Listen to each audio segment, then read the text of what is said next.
नमस्कार मंडळी. छोट्या पडद्यावर गेल्या काही महिन्यात काही नवीन मालिका प्रेक्षकांच्या भेटीला आल्या. या मालिकांचं गणितही TRPवर अवलंबून असतं.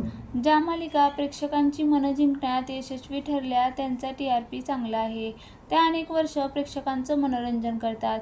मात्र ज्या मालिकांचा TRP कमी असतो त्या प्रेक्षकांचा निरोप घेतात. त्या जागी दुसऱ्या नवीन मालिका दाखवल्या जातात. अशाच काही मालिका आता प्रेक्षकांच्या भेटीला येणार आहे. स्टार प्रवाह आणि झी मराठी वाहिनीवर आता चक्क 1-2 नाही तर 5 नव्या मालिका सुरू होणार आहेत. पाहूया कोणत्या आहेत त्या मालिका. स्टार प्रवाहावर सुरू होणाऱ्या मालिका. स्टार प्रवाहाने सुरुवातीलाच लपंडाव या मालिकेची घोषणा केली. त्यानंतर गुरुपौर्णिमेच्या दिवशी या कार्यक्रमाचा प्रोमो प्रदर्शित झाला. यात अभिनेता चेतन वडनेरे, कृतिका देव आणि रुपाली भोसले मुख्य भूमिकेत आहे.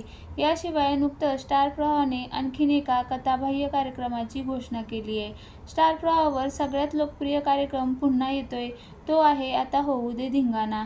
या कार्यक्रमाच्या 4थ्या सीझनची घोषणा झाली आहे. सिद्धार्थ जाधवच्या या लोकप्रिय कार्यक्रमाचे 4थे पर्व येत्या 9 ऑगस्टपासून दर शनिवार-रविवार प्रदर्शित होणार आहे. तर झी मराठीवरील मालिका. झी मराठीवर तब्बल 3 कार्यक्रम सुरू होणार आहे. यात चला हवा येऊ द्या या कार्यक्रमाचा समावेश आहे.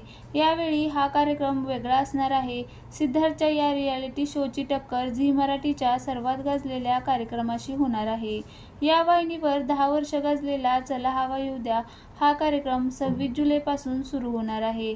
याशिवाय सुबोध भावे, तेजश्री प्रधान यांची विण दोघातील ही टुटे ना ही मालिका लवकरच सुरू होणार आहे. तर शिवानी सोनार आणि स्वराज नागराजे यांच्या तारिणी या नव्या मालिकेचा प्रोमोही काही दिवसांपूर्वी प्रदर्शित झाला. आता या 5 मालिकांपैकी प्रेक्षक नेमकं कोणत्या मालिकेला पसंती देणार हे पाहणं उत्सुकतेचं ठरणार.